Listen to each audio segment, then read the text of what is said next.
Segundo cuento de las aventuras de Sherlock Holmes, fragmento de las aventuras de Sherlock Holmes y las memorias de Sherlock Holmes, de Arthur Conan Doyle.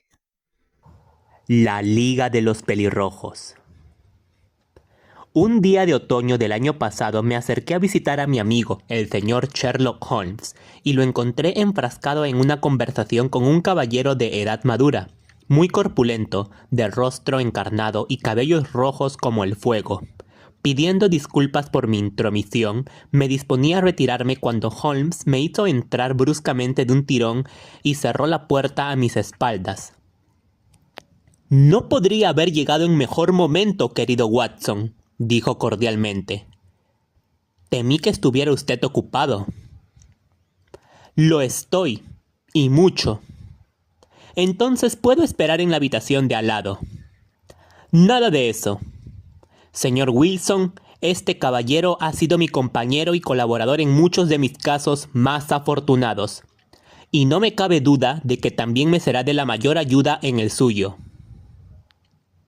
El corpulento caballero se medio levantó de su asiento y emitió un gruñido de salutación, acompañado de una rápida mirada interrogadora de sus ojillos rodeados de grasa. «Siéntese en el canapé», dijo Holmes, dejándose caer de nuevo en su butaca y juntando las puntas de los dedos, como solía hacer siempre que se sentía reflexivo. «Me consta, querido Watson, que comparte usted mi afición a todo lo que sea raro y se salga de los convencionalismos y la monótona rutina de la vida cotidiana. Ha dado usted muestras de sus gustos con el entusiasmo que le ha impelido a narrar y, si se me permite decirlo, embellecer en cierto modo tantas de mis pequeñas aventuras. La verdad es que sus casos me han parecido de lo más interesante», respondí. «Recordará usted que el otro día, justo antes de que nos metiéramos en el sencillísimo problema planteado por la señorita Mary Sutherland, le comenté que si queremos efectos extraños y combinaciones extraordinarias, debemos buscarlos en la vida misma, que siempre llega mucho más lejos que cualquier esfuerzo de la imaginación?» Un argumento que yo me tomé la libertad de poner en duda. «Así fue, doctor, pero aún así tendrá usted que aceptar mi punto de vista, pues de lo contrario empezaré a amontonar sobre usted datos y más datos, hasta que sus argumentos se hundan bajo el peso y se vea obligado a darme la razón.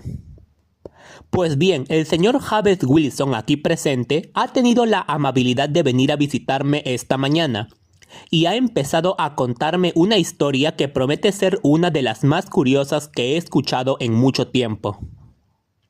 Ya me ha oído usted comentar que las cosas más extrañas e insólitas no suelen presentarse relacionadas con los crímenes importantes, sino con delitos pequeños e incluso con casos en los que podría dudarse de que haya cometido delito alguno. Pues bien, el señor Jabez Wilson aquí presente ha tenido la amabilidad de venir a visitarme esta mañana y ha empezado a contarme una historia que promete ser una de las más curiosas que he escuchado en mucho tiempo. Ya me ha oído usted comentar que las cosas más extrañas e insólitas no suelen presentarse relacionadas con los crímenes importantes, sino con delitos pequeños e incluso con casos en los que podría dudarse de que se haya cometido delito alguno. Por lo que he oído hasta ahora, me resulta imposible saber si en este caso hay delito o no, pero desde luego el desarrollo de los hechos es uno de los más extraños que he oído en la vida.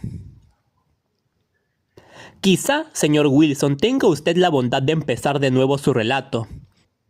No se lo pido solo porque mi amigo el Dr. Watson no ha oído el principio, sino porque el carácter insólito de la historia me tiene ansioso por escuchar de sus labios hasta el último detalle. Como regla general, en cuanto percibo la más ligera indicación del curso de los acontecimientos, suelo ser capaz de guiarme por los miles de casos semejantes que acuden a mi memoria. En el caso presente me veo en la obligación de reconocer que los hechos son, hasta donde alcanza mi conocimiento, algo nunca visto. El corpulento cliente hinchó el pecho con algo parecido a un ligero orgullo y sacó del bolsillo interior de su gabán un periódico sucio y arrugado. Mientras recorría con la vista la columna de anuncios con la cabeza inclinada hacia adelante, yo le eché un buen vistazo, esforzándome por interpretar, como hacía mi compañero, cualquier indicio que ofrecieran sus ropas o su aspecto. Sin embargo, mi inspección no me dijo gran cosa. Nuestro visitante tenía todas las trazas del típico comerciante británico: obeso, pomposo y algo torpe. Llevaba pantalones grises a cuadros con enormes rodilleras, una levita negra y no demasiado limpia, desabrochada por delante, y un chaleco gris amarillento con una gruesa cadena de latón y una pieza de metal con un agujero cuadrado que colgaba a modo de adorno. Junto a él, en una silla, había un raído sombrero de copa y un abrigo marrón descolorido con cuello de terciopelo bastante arrugado. En conjunto, y por mucho que lo mirase, no había nada notable en aquel hombre, con excepción de su cabellera pelirroja y de la expresión de inmenso pesar y disgusto que se leía en sus facciones. Mis esfuerzos no pasaron desapercibidos para los atentos ojos de Sherlock Holmes, que movió la cabeza sonriendo al adivinar mis inquisitivas miradas.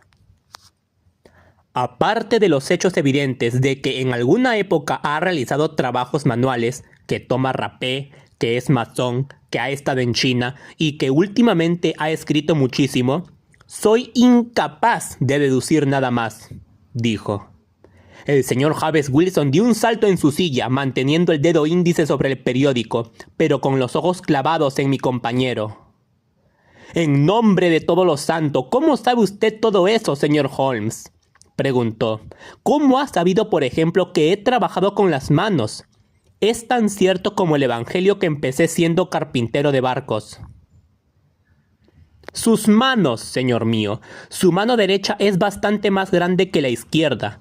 Ha trabajado usted con ella, y los músculos se han desarrollado más».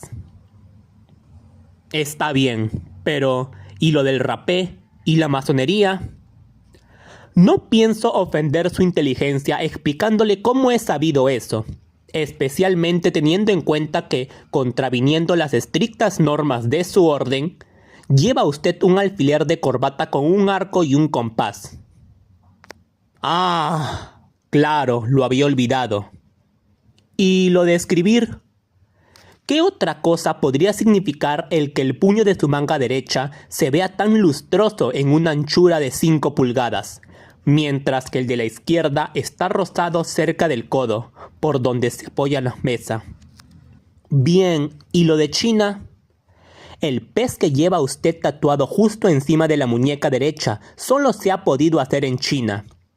Tengo realizado un pequeño estudio sobre los tatuajes e incluso he contribuido a la literatura sobre el tema.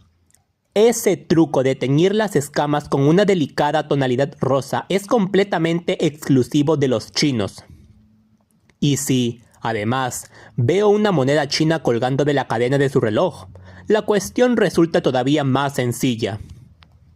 El señor James Wilson se echó a reír sonoramente. «¿Quién lo iba a decir?», exclamó.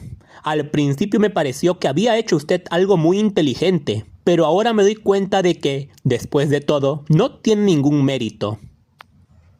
«Empiezo a pensar, Watson», dijo Holmes, «que cometo un error al dar explicaciones. Omne ignotum pro magnifico, como usted sabe. Y mi pobre reputación, en lo poco que vale, se vendrá abajo si sigo siendo tan ingenuo». «¿Encuentra usted el anuncio, señor Wilson?». «Sí, ya lo tengo», respondió Wilson con su dedo grueso y colorado, plantado a mitad de la columna. «Aquí está. Todo empezó por aquí. Léalo usted mismo, señor». Tomé el periódico de sus manos y leí lo siguiente: «A la Liga de los Pelirrojos. Con cargo alegado del difunto Ezekiel Hopkins de Lebanon, Pensilvania, Estados Unidos, se ha producido otra vacante que da derecho a un miembro de la Liga a percibir un salario de 4 libras a la semana por servicios puramente nominales. Pueden optar al puesto todos los varones pelirrojos, sanos de cuerpo y de mente, y mayores de 21 años, presentarse en persona el lunes a las 11 a Duncan Ross en las oficinas de la Liga Pope, séptima corte, Fleet Street. ¿Qué diablo significa eso?, exclamé después de haber leído 2 veces el extravagante anuncio. Holmes se rió por lo bajo y se removió en su asiento como solía hacer cuando estaba de buen humor. «Se sale un poco del camino trillado, ¿no es verdad?», dijo.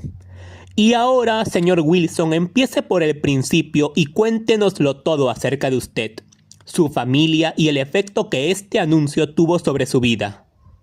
Pero primero, doctor, tome nota del periódico y la fecha». Es el Morning Chronicle del 27 de abril de 1890, de hace exactamente 2 meses. «Muy bien. Vamos, señor Wilson». «Bueno, como ya le he dicho, señor Holmes», dijo Jabez Wilson secándose la frente, «poseo una pequeña casa de préstamos en Coburg Square, cerca de la City. No es un negocio importante y en los últimos años me daba lo justo para vivir. Antes podía permitirme tener 2 empleados, pero ahora solo tengo 1, y tendría dificultades para pagarle si no fuera porque está dispuesto a trabajar por media paga, mientras aprende el oficio». «¿Cómo se llama ese joven de tan buen conformar?», preguntó Sherlock Holmes. «Se llama Vincent Spaulding, y no es tan joven. Resulta difícil calcular su edad. No podría haber encontrado un ayudante más eficaz, señor Holmes, y estoy convencido de que podría mejorar de posición y ganar el doble de lo que yo puedo pagarle. Pero, al fin y al cabo, si él está satisfecho, ¿por qué habría yo de meterle ideas en la cabeza?». «Desde luego, ¿por qué iba a hacerlo? Creo que ha tenido usted mucha suerte al encontrar un empleado más barato que los precios del mercado.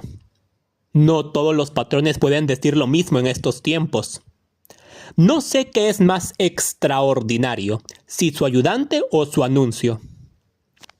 «Bueno, también tiene sus defectos», dijo el señor Wilson. «Jamás he visto a nadie tan aficionado a la fotografía. Siempre está sacando instantáneas cuando debería estar cultivando la mente. Y luego zambulléndose en el sótano como un conejo en su madriguera para revelar las fotos. Ese es su principal defecto. Pero en conjunto es un buen trabajador y no tiene vicios». «Todavía sigue con usted, supongo». «Sí, señor. Él y una chica de 14 años que cocina un poco y se encarga de la limpieza. Eso es todo lo que tengo en casa, ya que soy viudo y no tengo más familia. Los 3 llevamos una vida muy tranquila». «Sí, señor. Y nos dábamos por satisfechos con tener un techo bajo el que cobijarnos y pagar nuestras deudas. Fue el anuncio lo que nos sacó de nuestras casillas. Hace justo 8 semanas, Spaulding bajó a la oficina con este mismo periódico en la mano, diciendo: «¡Ay, señor Wilson, ojalá fuera yo pelirrojo!». «¿Y eso por qué?», pregunté yo. «Mire», dijo, «hay otra plaza vacante en la Liga de los Pelirrojos. Eso significa una pequeña fortuna para el que pueda conseguirla, y tengo entendido que hay más plazas vacantes que personas para ocuparlas. De manera que los albaceas andan como locos sin saber qué hacer con el dinero. Si mi pelo cambiara de color, este puestecillo me vendría a la medida».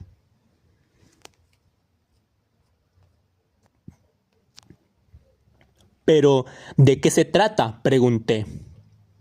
«Verá usted, señor Spaulding, yo soy un hombre muy casero, y como mi negocio viene a mí, en lugar de tener que ir yo a él, muchas veces pasan semanas sin que ponga los pies más allá del felpudo de la puerta. Por eso no estoy muy enterado de lo que ocurre por ahí fuera, y siempre me agrada recibir noticias». «¿Es que nunca ha oído hablar de la Liga de los Pelirrojos?», preguntó Spaulding abriendo mucho los ojos. «Nunca. Caramba, me sorprende mucho, ya que usted podría optar perfectamente a una de las plazas». «¿Y qué sacaría con ello?». «Bueno, nada más que un par de cientos al año, pero el trabajo es mínimo y apenas interfiere con las demás ocupaciones que uno tenga». Como podrá imaginar, aquello me hizo estirar las orejas, pues el negocio no marchaba demasiado bien en los últimos años, y 200 libras de más me habrían venido muy bien. «Cuénteme todo lo que sepa», le dije. «Bueno», dijo enseñándome el anuncio, «como puede ver existe una vacante en la liga, y aquí está la dirección en la que deben presentarse los aspirantes. Por lo que yo sé, la liga fue fundada por un millonario americano, Ezekiel Hopkins, un tipo bastante excéntrico. Era pelirrojo y sentía una gran simpatía por todos los pelirrojos, de manera que cuando murió se supo que había dejado toda su enorme fortuna en manos de unos albaceas, con instrucciones de que invirtieran los intereses en proporcionar empleos cómodos a personas con dicho color de pelo. Según he oído, la paga es espléndida y apenas hay que hacer nada. Pero tiene que haber millones de pelirrojos que soliciten un puesto de esos», dije yo. «Menos de los que usted cree», respondió. «Verá, la oferta está limitada a los londinenses mayores de edad. Este americano procedía de Londres, de donde salió siendo joven, y quiso hacer algo por su vieja ciudad. Además, he oído que es inútil presentarse si uno tiene el pelo rojo claro o rojo oscuro, o de cualquier otro tono que no sea rojo intenso y brillante como el fuego. Pero si usted se presentara, señor Wilson, le aceptarían de inmediato, aunque quizá no valga la pena que se tome esa molestia, solo por unos cientos de libras. Ahora bien, es un hecho, como pueden ver por sí mismos, que mi cabello es de un tono rojo muy intenso, de manera que me pareció que, por mucha competencia que hubiera, yo tenía tantas posibilidades como el que más». Vincent Spaulding parecía estar tan informado del asunto que pensé que podría serme útil, de modo que le dije que echara el cierre por lo que quedaba de jornada y me acompañara. Se alegró mucho de poder hacer fiesta, así que cerramos el negocio y partimos hacia la dirección que indicaba el anuncio. «No creo que vuelva a ver en mi vida un espectáculo semejante, señor Holmes. Del norte, del sur, del este y del oeste, todos los hombres cuyo cabello presentara alguna tonalidad rojiza se habían plantado en la City, en respuesta al anuncio. Fleet Street se encontraba abarrotada de pelirrojos, y Pope's Court parecía el carro de un vendedor de naranjas. Jamás pensé que hubiera en el país tantos pelirrojos como los que habían acudido atraídos por aquel solo anuncio. Los había de todos los matices: rojo pajizo, limón, naranja, ladrillo, de perro setter, rojo hígado, rojo arcilla. Pero como había dicho Spaulding, no había muchos que presentaran la auténtica tonalidad rojo fuego. Cuando vi que eran tantos, me desanimé y estuve a punto de echarme atrás, pero Spaulding no lo consintió. No me explico cómo se las arregló, pero a base de empujar, tirar y embestir consiguió hacerme atravesar la multitud y llegar hasta la escalera que llevaba a la oficina. En la escalera había una doble hilera de personas, unas que subían esperanzadas y otras que bajaban rechazadas. Pero también allí nos abrimos paso como pudimos, y pronto nos encontramos en la oficina. «Una experiencia de lo más divertido», comentó Holmes, mientras su cliente hacía una pausa y se refrescaba la memoria con una buena dosis de rapé. «Le ruego que continúe con la interesantísima exposición». En la oficina no había nada más que un par de sillas, de madera, y una mesita, detrás de la cual se sentaba un hombre menudo con una cabellera aún más roja que la mía. Cambiaba un par de palabras con cada candidato que se presentaba y luego siempre les encontraba algún defecto que los descalificaba. Por lo visto, conseguir la plaza no era tan sencillo como parecía.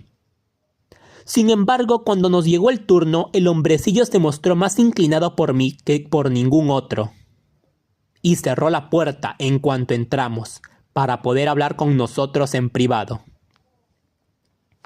«Este es el señor Jabez Wilson», dijo mi empleado, «y aspira a ocupar la plaza vacante en la liga». «Y parece admirablemente dotado para ello», respondió el otro. «Cumple todos los requisitos. No recuerdo haber visto nada tan perfecto». Retrocedió un paso, torció la cabeza hacia un lado y me miró el pelo hasta hacerme ruborizar. De pronto se abalanzó hacia mí, me estrechó la mano y me felicitó calurosamente por mi éxito. Sería una injusticia dudar de usted, dijo, pero estoy seguro de que me perdonará usted por tomar una precaución obvia. Y diciendo esto, me agarró del pelo con las dos manos y tiró hasta hacerme chillar de dolor. Veo lágrimas en sus ojos, dijo al soltarme, lo cual indica que todo está como es debido. Tenemos que ser muy cuidadosos porque ya nos han engañado 2 veces con pelucas y una con tinte. Podría contarle historias sobre tintes para zapatos que le harían sentirse asqueado de la condición humana. Se acercó a la ventana y gritó por ella con toda la fuerza de sus pulmones, que la plaza estaba cubierta. Desde abajo nos llegó un gemido de desilusión y la multitud se desbandó en distintas direcciones, hasta que no quedó una cabeza pelirroja a la vista, exceptuando la mía y la del gerente. «Me llamo Duncan Ross», dijo este, «y soy uno de los pensionistas del fondo legado por nuestro noble benefactor». «¿Está usted casado, señor Wilson? ¿Tiene usted familia?» Le respondí que no. Al instante se le demudó el rostro. «¡Válgame Dios!», exclamó muy serio. «Esto es muy grave, de verdad. Lamento oírle decir eso». El legado, naturalmente, tiene como objetivo la propagación y expansión de los pelirrojos, y no solo su mantenimiento. Es un terrible inconveniente que sea usted soltero. Al oír aquello puse una cara muy larga, señor Holmes, pensando que después de todo no iba a conseguir la plaza. Pero después de pensarlo unos minutos, el gerente dijo que no importaba. De tratarse de otro, dijo, la objeción habría podido ser fatal, pero creo que debemos ser un poco flexibles a favor de un hombre con un pelo como el suyo. ¿Cuándo podrá hacerse cargo de sus nuevas obligaciones? Bueno, hay un pequeño problema ya que tengo un negocio propio, dije. Oh, no se preocupe de eso, señor Wilson, dijo Vincent Spaulding. Yo puedo ocuparme de ello por usted. ¿Cuál sería el horario?, pregunté. De 10 a 2.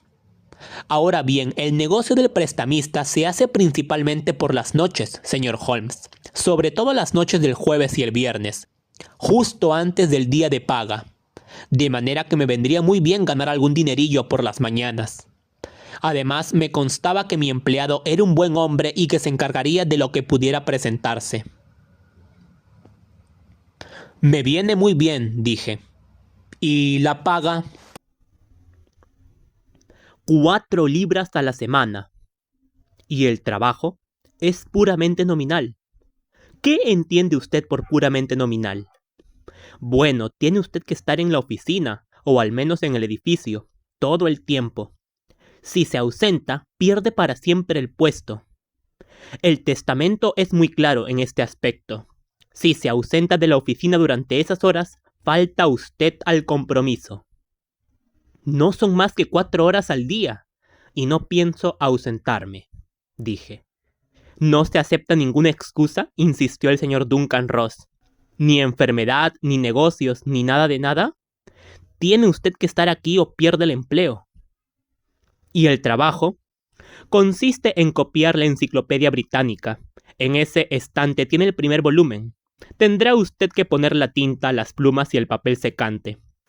Nosotros le proporcionamos esta mesa y esta silla. ¿Podrá empezar mañana? ¡Desde luego! Entonces adiós, señor Giles Wilson, y permítame felicitarle una vez más por el importante puesto que ha tenido la suerte de conseguir. Se despidió de mí con una reverencia y yo me volví a casa con mi empleado, sin apenas saber qué decir ni qué hacer. Tan satisfecho me sentía de mi buena suerte.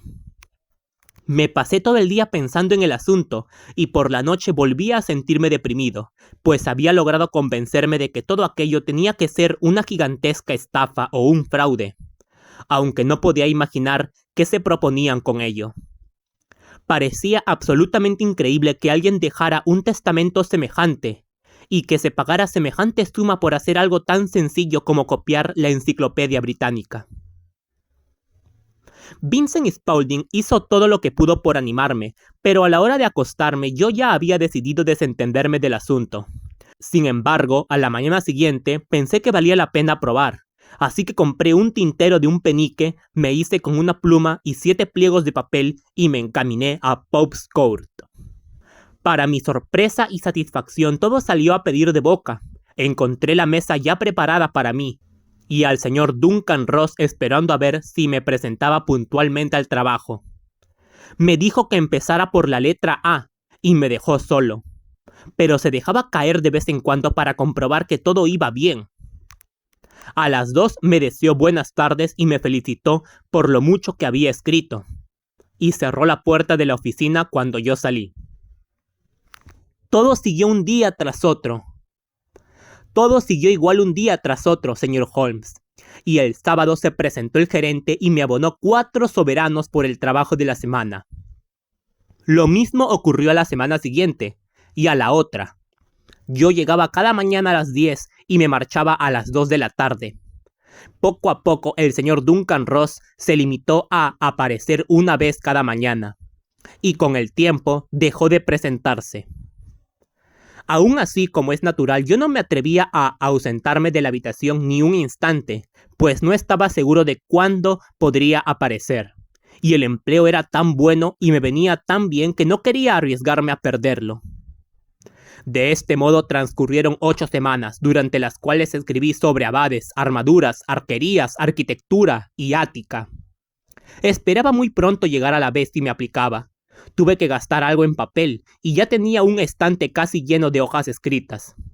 Y de pronto todo se acabó. ¿Qué se acabó? Sí, señor, esta misma mañana, como de costumbre, acudí al trabajo a las 10 en punto, pero encontré la puerta cerrada con llave y una pequeña cartulina clavada en la madera con una chincheta. Aquí la tiene, puede leerla usted mismo. Extendí un trozo de cartulina blanca del tamaño aproximado de una cuartilla. En ella estaba escrito lo siguiente: ha quedado disuelta la Liga de los Pelirrojos, 9 de octubre de 1890. Sherlock Holmes y yo examinamos aquel conciso anuncio y la cara afligida que había detrás, hasta que el aspecto cómico del asunto dominó tan completamente las demás consideraciones que ambos nos echamos a reír a carcajadas. «No sé qué les hace tanta gracia», exclamó nuestro cliente, sonrojándose hasta las raíces de su llameante cabello. «Si lo mejor que saben hacer es reírse de mí, más vale que recurra a otros». «No, no», exclamó Holmes, empujándolo de nuevo hacia la silla de la que casi se había levantado. «Le aseguro que no dejaría escapar su caso por nada del mundo. Resulta reconfortantemente insólito. Pero, si me perdona que se lo diga, el asunto presenta algunos aspectos bastante graciosos. Dígame, por favor, ¿qué pasos dio usted después de encontrar esta tarjeta en la puerta?» «Me quedé de una pieza, señor. No sabía qué hacer.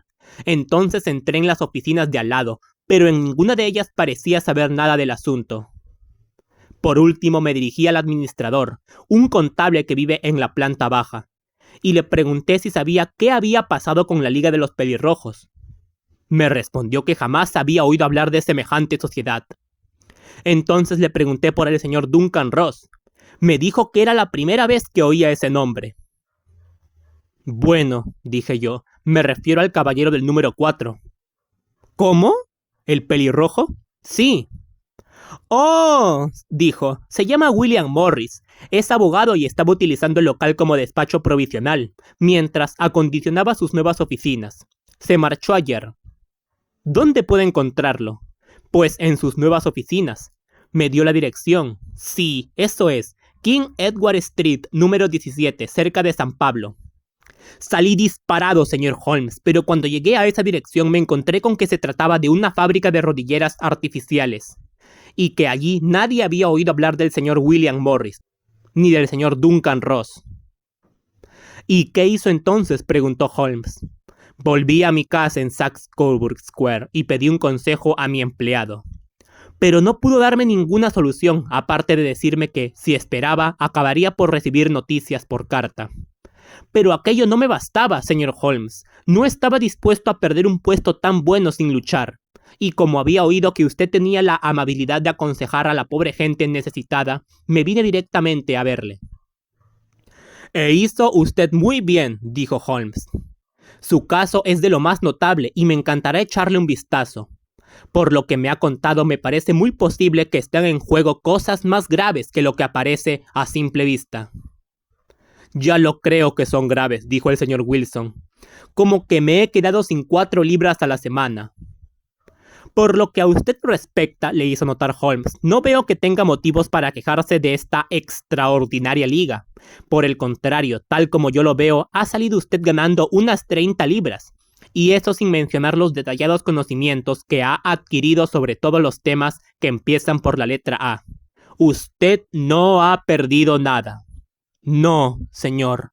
Pero quiero averiguar algo sobre ellos, saber quiénes son y qué se proponían al hacerme esta jugarreta, si es que se trata de una jugarreta. La broma les ha salido bastante cara, ya que les ha costado 32 libras. Procuraremos poner en claro esos puntos para usted. Pero antes, 1 o 2 preguntas, señor Wilson. Ese empleado suyo que fue quien le hizo fijarse en el anuncio, ¿cuánto tiempo lleva con usted? Entonces llevaba como 1 mes, más o menos. ¿Cómo llegó hasta usted? En respuesta a un anuncio. ¿Fue el único aspirante? No, recibí una docena. ¿Y por qué lo eligió a él? Porque parecía listo y se ofrecía barato. A mitad de salario, ¿no es así? Eso es. ¿Cómo es este Vincent Spaulding? Bajo, corpulento, de movimientos rápidos, barbilampiño, aunque no tendrá menos de 30 años. Tiene una mancha blanca de ácido en la frente. Holmes se incorporó en su asiento muy excitado. Me lo había figurado, dijo. ¿Se ha fijado usted en sí si tiene las orejas perforadas como para llevar pendientes? Sí, señor. Me dijo que se las había agujereado una gitana cuando era muchacho. Exclamó Holmes, sumiéndose en profundas reflexiones. ¿Sigue aún con usted? Oh, sí, señor. Acabo de dejarle. ¿Y el negocio ha estado bien atendido durante su ausencia? No tengo ninguna queja, señor. Nunca hay mucho trabajo por las mañanas.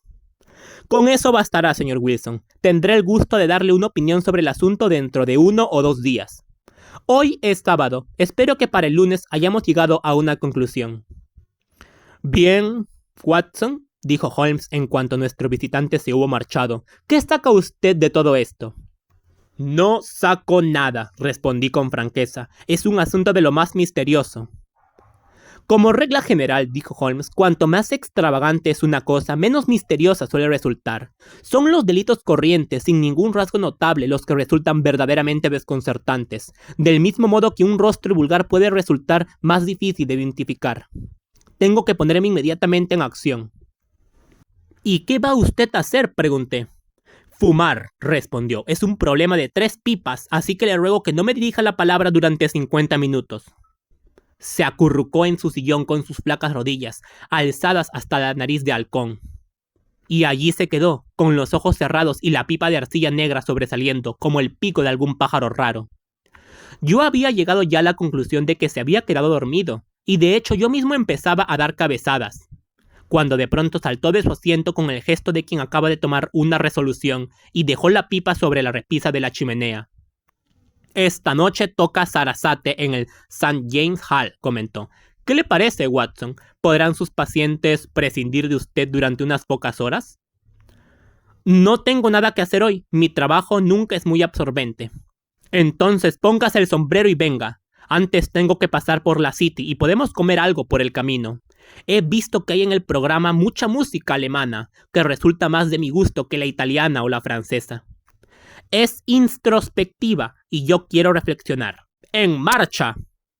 Viajamos en el metro hasta Aldersgate y una corta caminata nos llevó a Saxe Coburg Square, escenario de la singular historia que habíamos escuchado por la mañana. Era una placita insignificante, pobre, pero de aspecto digno, con 4 hileras de desvencijadas casas de ladrillo, de 2 pisos, rodeando un jardincito vallado, donde un montón de hierbas sin cuidar y unas pocas matas de laurel ajado mantenían una dura lucha contra la atmósfera hostil y cargada de humo. En la esquina de una casa, 3 bolas doradas y un rótulo marrón con las palabras James Wilson en letras de oro anunciaban el local donde nuestro pelirrojo cliente tenía su negocio.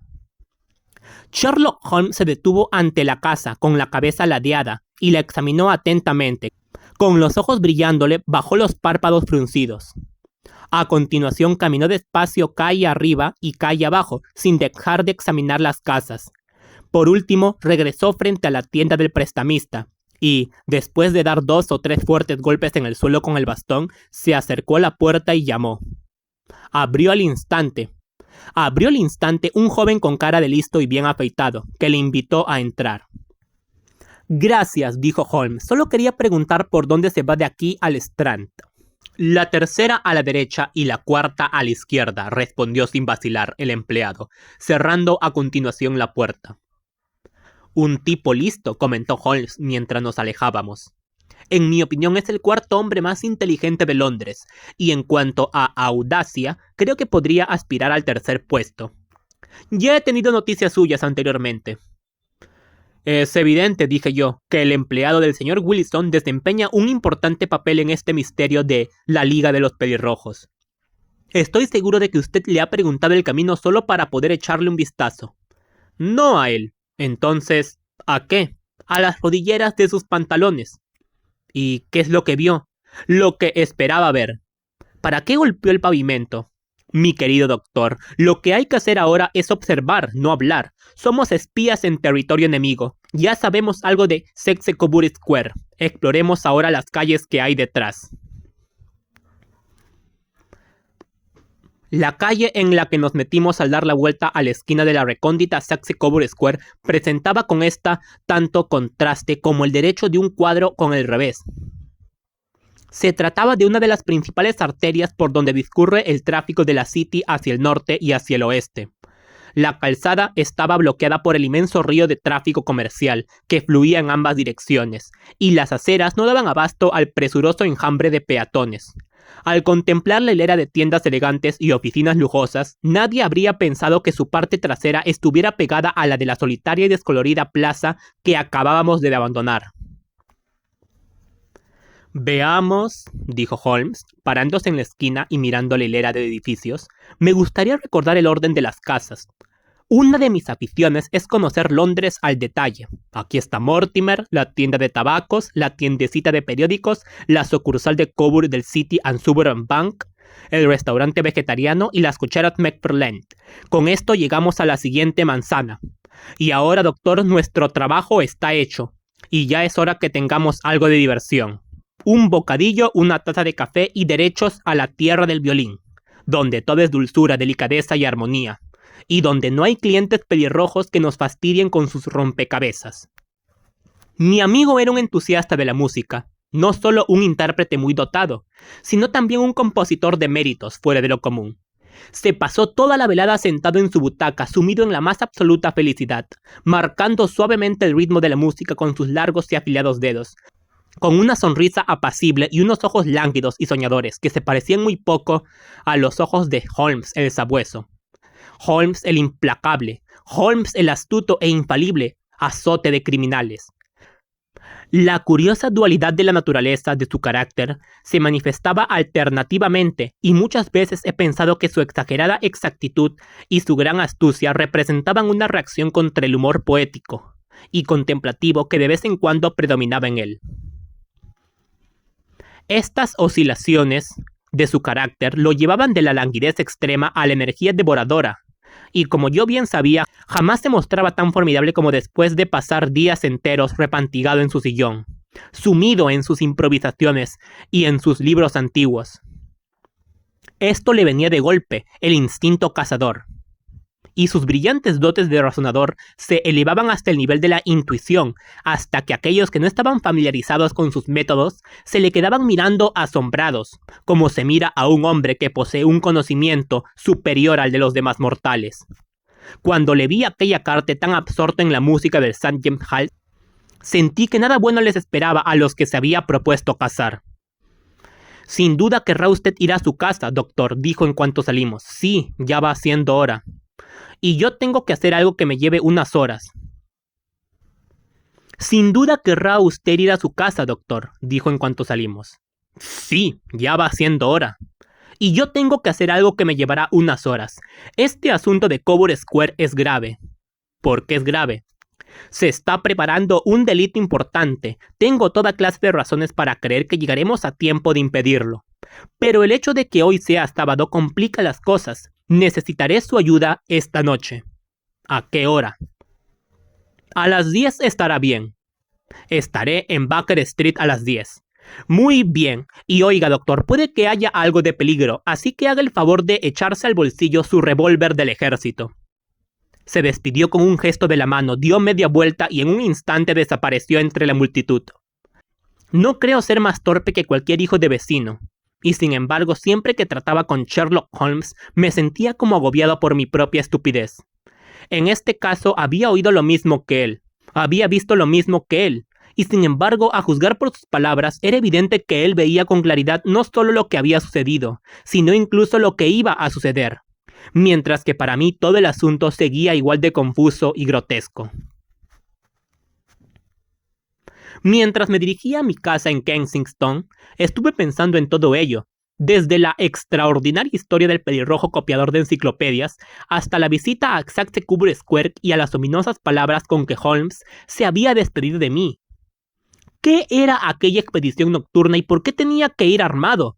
¿Dónde íbamos a ir y qué íbamos a hacer? Holmes había dado a entender que aquel imberbe empleado del prestamista era un tipo de cuidado, un hombre empeñado en un juego importante. Traté de descifrar el embrollo, pero acabé por darme por vencido. Y decidí dejar de pensar en ello hasta que la noche aportase alguna explicación. A las 9:15 salí de casa, atravesé el parque y recorrí Oxford Street, hasta llegar a Baker Street. Había 2 coches aguardando en la puerta, y al entrar en el vestíbulo oí voces arriba. Al penetrar en la habitación encontré a Holmes en animada conversación con 2 hombres, a uno de los cuales identifiqué como Peter Jones, agente de policía. El otro era un hombre larguirucho, de cara triste, con un sombrero muy lustroso y una levita abrumadoramente respetable. ¡Ajá! Nuestro equipo está completo, dijo Holmes, abotonándose su chaquetón marinero y cogiendo del perchero su pesado látigo de caza. Watson, creo que ya conoce al señor Jones de Scotland Yard. Permítame que le presente al señor Merriweather, que nos acompañará en nuestra aventura nocturna. Como ve, doctor, otra vez vamos de caza por parejas, dijo Jones con su retintín habitual. Aquí nuestro amigo es único organizando cacerías. Solo necesito un perro viejo que le ayude a correr la pieza. Espero que al final no resulte que hemos cazado fantasmas, comentó el señor Merriweather en tono sombrío. Puede usted depositar una considerable confianza en el señor Holmes, caballero, dijo el policía con aire petulante. Tiene sus métodos particulares, que son, si se me permite decirlo, un poco demasiado teóricos y fantasiosos, pero tiene madera de detective. No exagero al decir que en 1 o 2 ocasiones, como en aquel caso del crimen de los Sholto y el tesoro de Agra, ha llegado a acercarse más a la verdad que el cuerpo de policía. Bien, bien. Si usted lo dice, señor Jones. Por mí, de acuerdo, dijo el desconocido con deferencia. Aún así confieso que echo de menos mi partida de cartas. Es la primera noche de sábado en 27 años que no juego mi partida.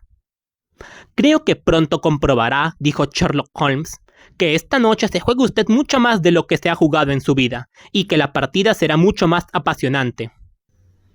Para usted, señor Merriweather, la apuesta es de unas 30,000 libras.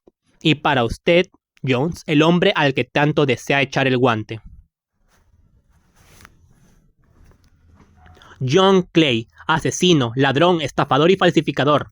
Es un hombre joven, señor Merriweather, pero se encuentra ya en la cumbre de su profesión y tengo más ganas de ponerle las esposas a él que a ningún otro criminal de Londres. Un individuo notable, este joven John Clay, es nieto de un duque de sangre real y ha estudiado en Eton y en Oxford. Su cerebro es tan ágil como sus manos, y aunque encontramos rastros suyos a cada paso, nunca sabemos dónde encontrarlo a él. Esta semana puede reventar una casa en Escocia, y a la siguiente puede estar recaudando fondos para construir un orfanato en Cornualles. Llevo años siguiéndole la pista y jamás he logrado ponerle los ojos encima. Espero tener el placer de presentárselo esta noche. Yo también he tenido un par de pequeños roces con el señor John Clay, y estoy de acuerdo con usted en que se encuentra en la cumbre de su profesión. No obstante, son ya más de las 10 y va siendo hora de que nos pongamos en marcha. Si cogen ustedes el primer coche, Watson y yo lo seguiremos en el segundo. Sherlock Holmes no se mostró muy comunicativo durante el largo trayecto y permaneció arrellanado tarareando las melodías que había escuchado por la tarde. Avanzamos traqueteando a través de un interminable laberinto de calles iluminadas por farolas de gas hasta que salimos a Farrington Street. Ya nos vamos acercando, comentó mi amigo. Este Merriweather es director de banco y el asunto le interesa de manera personal, y me pareció conveniente que también nos acompañe Jones. No es mal tipo, aunque profesionalmente sea un completo imbécil, pero posee una virtud positiva, es valiente como un bulldog y tan tenaz como una langosta cuando cierra sus garras sobre alguien. Ya hemos llegado y nos están esperando. Nos encontrábamos en la misma calle concurrida en la que habíamos estado por la mañana. Despedimos a nuestros coches y, guiados por el señor Merriweather, nos metimos por un estrecho pasadizo y penetramos por una puerta lateral que Merriweather nos abrió. Recorrimos un pequeño pasillo que terminaba en una puerta de hierro muy pesada. También esta se abrió, dejándonos pasar a una escalera de piedra que terminaba en otra puerta formidable. El señor Merriweather se detuvo para encender una linterna y luego nos siguió por un oscuro corredor que olía a tierra, hasta llevarnos, tras abrir una tercera puerta, a una enorme bóveda o sótano, en el que se amontonaban por todas partes grandes cajas y cajones. ¿No es usted muy vulnerable por arriba?, comentó Holmes, levantando la linterna y mirando a su alrededor. Ni por abajo, respondió el señor Merriweather, golpeando con su bastón las losas que pavimentaban el suelo. ¡Pero válgame Dios! ¡Esto no suena hueco!, exclamó lanzando sorprendido la mirada. Debo rogarle que no haga tanto ruido, dijo Holmes con tono severo. Acaba de poner en peligro el éxito de nuestra expedición. ¿Puedo pedirle que tenga la bondad de sentarse en uno de esos cajones y no interferir? El solemne señor Merriweather se instaló sobre un cajón con cara de sentirse muy ofendido, mientras Holmes se arrodillaba en el suelo y, con ayuda de la linterna y de una lupa, empezaba a examinar atentamente las rendijas que había entre las losas. A los pocos segundos se dio por satisfecho, se puso de nuevo en pie y se guardó la lupa en el bolsillo. Disponemos por lo menos de 1 hora, dijo, porque no pueden hacer nada hasta que el bueno del prestamista se haya ido a la cama.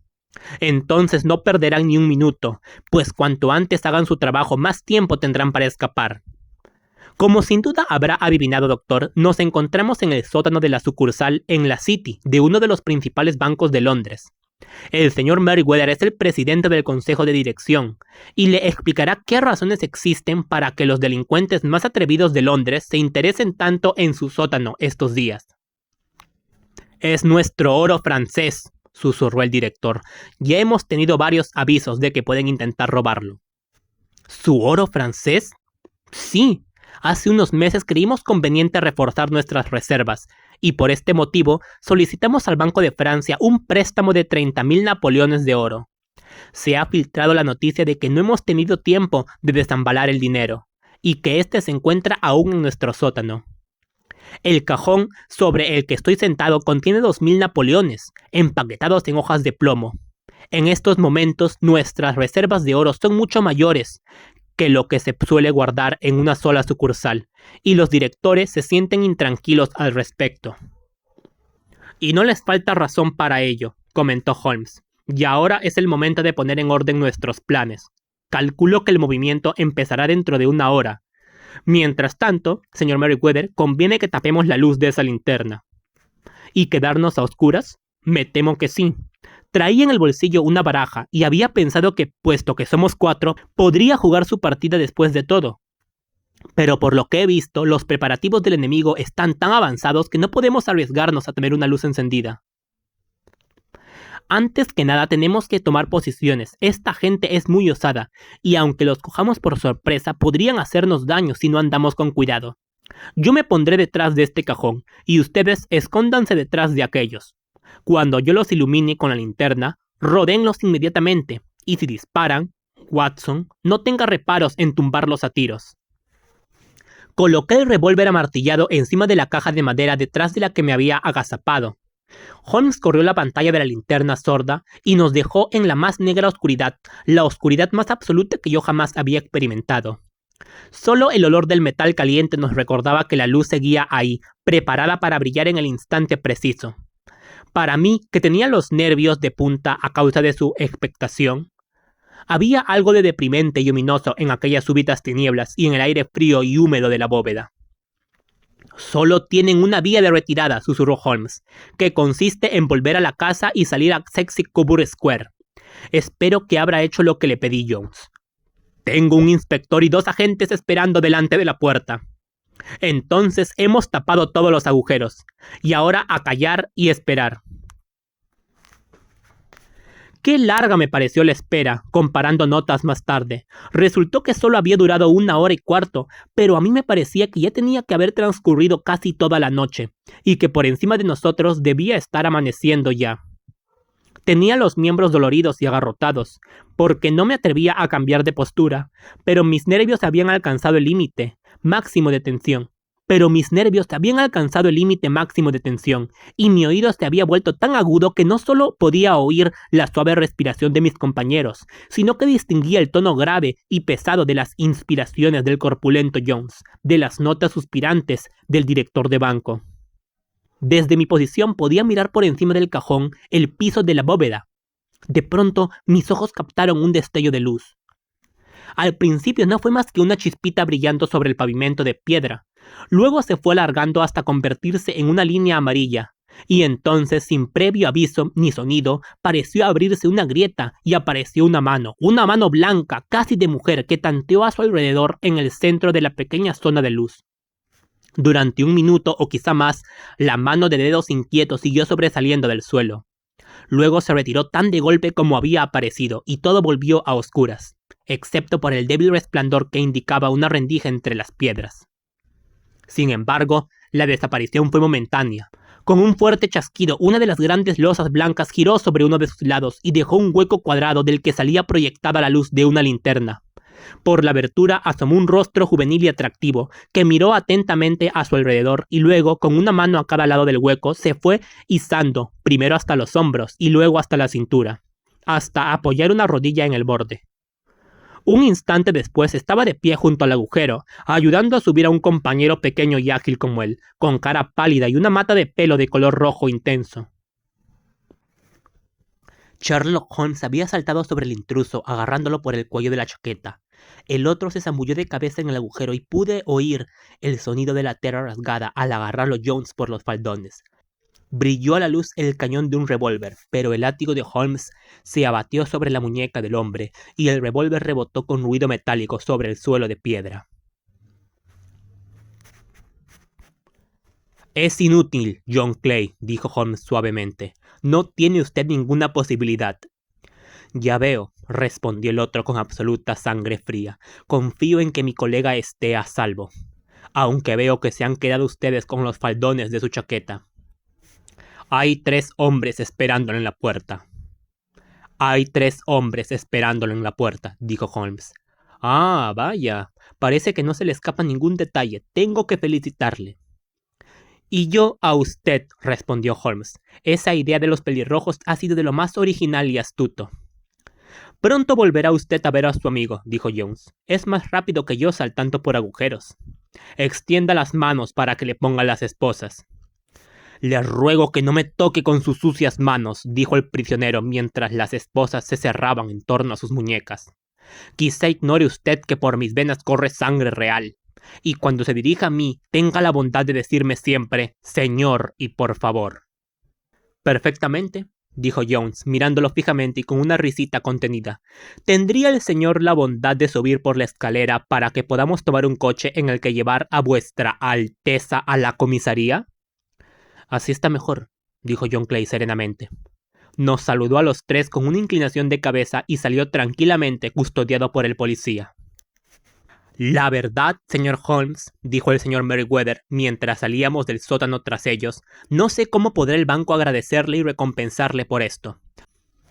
No cabe duda de que ha descubierto y frustrado de la manera más completa uno de los intentos de robo a un banco más audaces que ha conocido mi experiencia. Tenía un par de cuentas pendientes con el señor John Clay, dijo Holmes. El asunto me ha ocasionado algunos pequeños gastos, que espero que el banco me reembolse. Pero aparte de eso, me considero pagado de sobra con haber tenido una experiencia tan extraordinaria en tantos aspectos, y con haber oído la increíble historia de la Liga de los Pelirrojos. Como ve, Watson, explicó Holmes a primeras horas de la mañana, mientras tomábamos un vaso de whisky con soda en Baker Street, desde un principio estaba perfectamente claro que el único objeto posible de esta fantástica maquinación del anuncio de la Liga y el copiar la enciclopedia era quitar de en medio durante unas cuantas horas al día a nuestro no demasiado brillante prestamista. Para conseguirlo recurrieron a un procedimiento bastante extravagante, pero la verdad es que sería difícil encontrar otro mejor. Sin duda fue el color del pelo de su cómplice lo que inspiró la idea al ingenioso cerebro de Clay. Las 4 libras a la semana eran un cebo que no podía dejar de atraerlo. ¿Y qué significaba esa cantidad para ellos, que andaban metidos en una jugada de varios miles? Pone en el anuncio, uno de los granujas alquila temporalmente la oficina, el otro incita al prestamista a que se presente, y juntos se las arreglan para que esté ausente todas las mañanas. Desde el momento en que oí que ese empleado trabajaba por medio salario, comprendí que tenía algún motivo muy poderoso para ocupar aquel puesto. Pero ¿cómo pudo adivinar cuál era su motivo? De haber habido mujeres en la casa, habría sospechado una intriga más vulgar. Sin embargo, eso quedaba descartado. El negocio del prestamista era modesto, y en su casa no había nada que pudiera justificar unos preparativos tan complicados y unos gastos como los que estaban haciendo. Por tanto, tenía que tratarse de algo que estaba fuera de la casa. ¿Qué podía ser? Pensé en la afición del empleado a la fotografía y en su manía de desaparecer en el sótano. ¡El sótano! Allí estaba el extremo de este enmarañado ovillo. Entonces hice algunas averiguaciones acerca de este misterioso empleado y descubrí que tenía que habérmelas con uno de los delincuentes más calculadores y audaces de Londres. Algo estaba haciendo en el sótano, algo que le ocupaba varias horas al día durante meses y meses. ¿Qué podía ser? Repito, lo único que se me ocurrió es que estaba excavando un túnel hacia algún otro edificio. Hasta aquí había llegado cuando fuimos a visitar el escenario de los hechos. A usted le sorprendió el que yo golpeara el pavimento con el bastón. Estaba comprobando si el sótano se extendía hacia delante o hacia detrás de la casa. No estaba por delante. Entonces llamé a la puerta y tal como había esperado abrió el empleado. Habíamos tenido alguna que otra escaramuza, pero nunca nos habíamos visto el uno al otro. Yo apenas le miré la cara. Lo que me interesaba eran sus rodillas. Hasta usted se habrá fijado en lo sucias, arrugadas y gastadas que estaban. Eso demostraba las muchas horas que había pasado excavando. Solo quedaba por averiguar para qué excavaban. Al doblar la esquina y ver el edificio del City and Suburban Bank pegado en la espalda con espalda local de nuestro amigo, consideré resuelto el problema. Mientras usted volvía a su casa después del concierto, yo hice una visita a Scotland Yard y otra al director del banco, con el resultado que ha podido usted ver. ¿Y cómo pudo saber que intentarían dar el golpe esta noche?, pregunté. Bueno, el que clausuraran la liga era señal de que ya no les preocupaba la presencia del señor Jabez Wilson. En otras palabras, tenían ya terminado el túnel, pero era esencial que lo utilizaran enseguida, antes de que lo descubrieran o de que trasladaran el oro a otra parte.